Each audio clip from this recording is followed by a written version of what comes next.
Well, hello and welcome to the Spirit Safe. My name's Rob. Thank you very much indeed for joining me. Last time we had an interesting video comparing an old Abelard Abanar to a new Abelard Abanar. So about 20 years between the two bottlings. One of the older one I bought at an auction. The newer one was just from the shelf in the store. So that was interesting. And so if you missed that, then check it out. I'm sure you'll enjoy it. So between now and the end of the year, we're going to have some interesting stuff. So distilleries we've not seen before, or interesting comparison videos. So again, stay tuned. This time it's another cask strength whiskey, but it's from a distillery we've not seen before. It's from Glen. It's the 8-year-old cask strength bottling from Highland Laird. Not a bottler I've heard of before. It is bottled 8 years old, bottled at 61.6% ABV, so packs quite a punch. Note the very what's the word I'm looking for? Quite retro packaging here. With the it's not actually a rough thing, it's just got a parchment type effect printed onto it. Bottle number 29 of 143, and the actual bottle number is written on with biro. So, not the most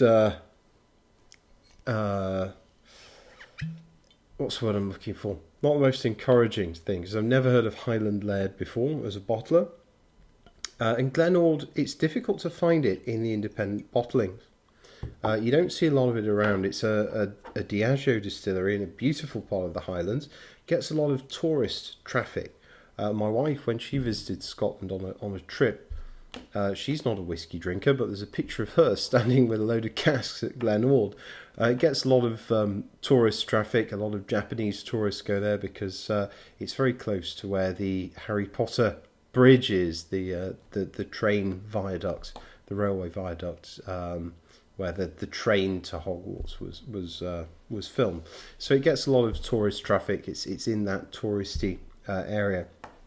I don't see much Glen. There isn't an official bottling available in Canada, as far as I'm aware. They do a singleton of Glen, which I think is mainly sold it might be continental Europe or it might be Asia, but it's not sold in North America, and I don't think I've seen it in the UK either. We get a singleton of Dufftown. So there's no official bottling. Since I bought this, I found an older Glen from a different bottler, which I would probably have bought instead of this one. But distilled in 2010. It says it's natural colour. I don't think it'll be chill filtered given the very high ABV. Glen has a reputation for being a little bit of an awkward spirit in the... no, it's just an awkward one. It's probably not for beginners. So I bought it, not expecting a lot. Young age, very, very high ABV. Unknown bottler and a slightly awkward distillery, but I wanted to do a Glen. So let's see what we have.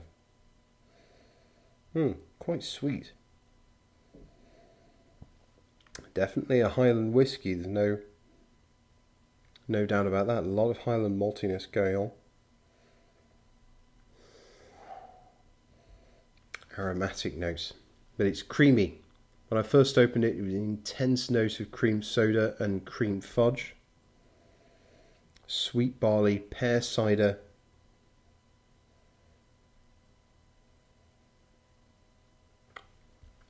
Kind of windfall fruit that's landed on the ground and gone a bit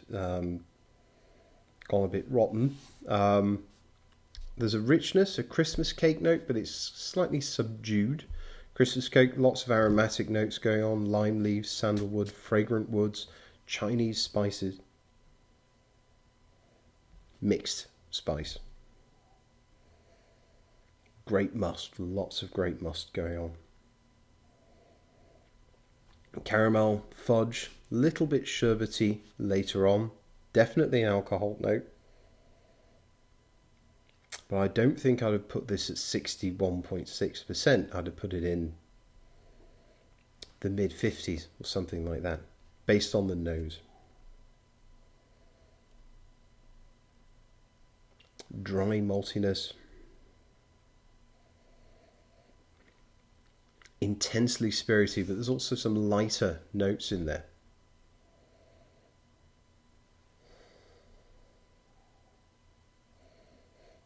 Perfume, cologne.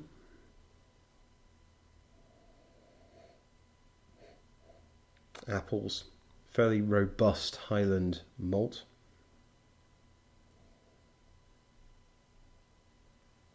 Okay, let's give it a sip at its full bottling strength at 61.6%. Young whiskey. Let's see.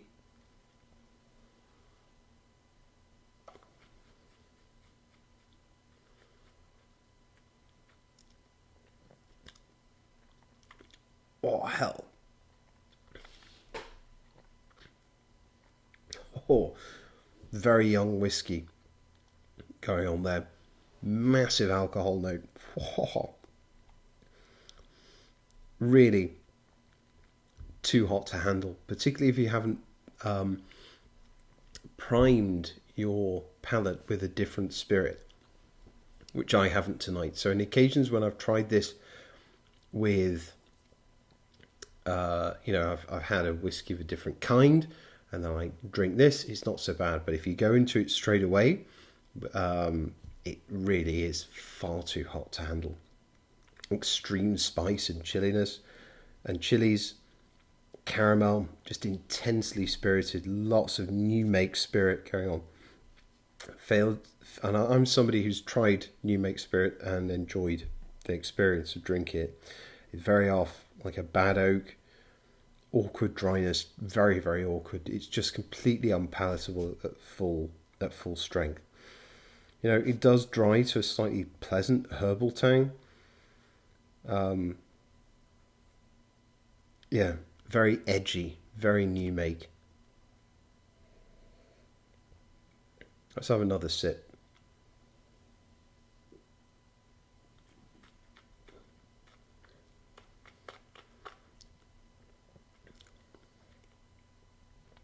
Edgy, new make.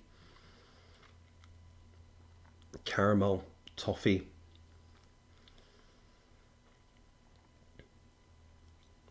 Oh, it veers off very badly on its way into the finish.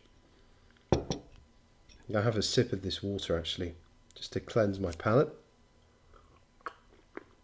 I'm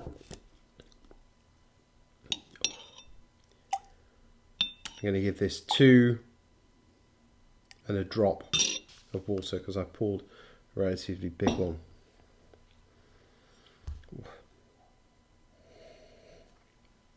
I actually think drinking this neat, it's like your first drink of whiskey ever, one that you steal from your dad's cabinet, like a bottle of Bell's or something, and you've never had hard liquor before, and you have a swig and it just burns with this intense experience, and you go, oh gosh.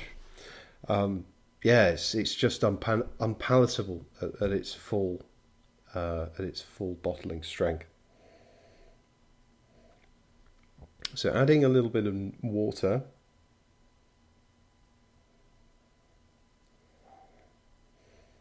On the noses, brought out some light fruits, white wine, Chardonnay. There's a sour dry grape there, hint of heather, blossom, mint tea, oak,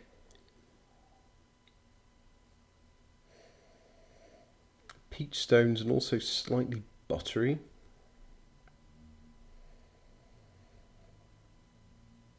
Cooling menthol, sugar-free strong mints or sugar-free chewing gum.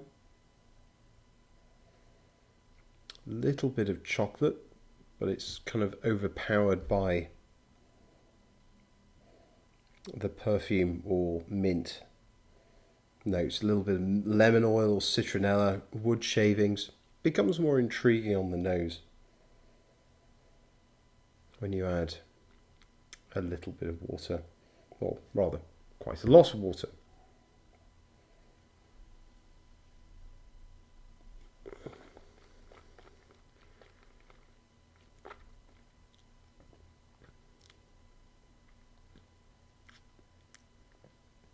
Ooh. Adding a little bit of water. It starts out quite nice, and barley sugars going on, and then immediately, it's still very, very awkward, but it fades to, I don't know what, a slightly odd oak, and a sugar-free gum, and then there's just this wave of artificial sweetener that almost gives you a headache as it moves into the finish. Relatively nutty, a little bit of chocolate there, but it's struggling against that really edgy spirit. Not a very nice leather when you add water. The finish, frankly, is just off. Caramels, it's dry, awkward oak. Perfume or herbal note, which settles down to lots of fairly dry spice, bitter chocolate, and espresso, aniseed.